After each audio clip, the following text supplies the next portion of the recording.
spirit of everybody here, right?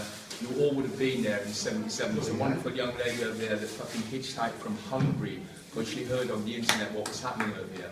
That's incredible. Now, we just had people from different parts of Britain, just people that had the same kind of intuition and consciousness and knew that things were wrong. Just because, you know, companies and empires were saying, this is the right way to do it and we've got the power, doesn't make it right. If it contradicts that little voice of conscience inside of us.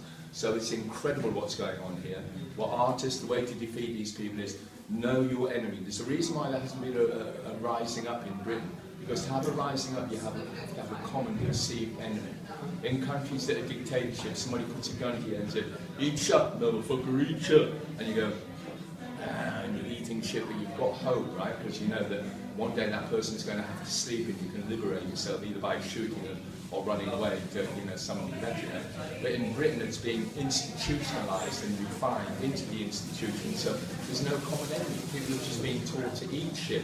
So you either eat shit or die, and you think, this doesn't taste very nice, and you make it feel great. I mean, I come from the north of England, growing up on a cancer estate in the north of England, and to see my mother's generation after the Second World War, you know, just like supposed to abdicate responsibility for their own, you know, their own bodies, their own minds, their own spirits. But I was fortunate in that I had such a reaction to it. I was dying when I was 17 because I just couldn't take it. It was literally poisoning. I had double pneumonia, TB, and pleurisy. I was dying in a death ward, body, you know, spirit coming out of body. But at the age of 17, I already knew if you take these people's money and you make their money your God, it's just going to lead to something really, really horrible. And I realised very early on, when the last breath leaves my body, it's to do with me, not to do with how much money I've got in the bank. So what's happening now, the spirit of all these people here, can be summed up quite easily by art. We're artists, real artists. We have to be in touch with the child inside of us and say, I'm building things, I'm losing things, I'm seeing things,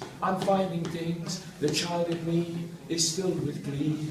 I rub my eyes in mock surprise. Oh, I'm bouncing the ball until it never comes back. It twists and it swerves on its mystical track.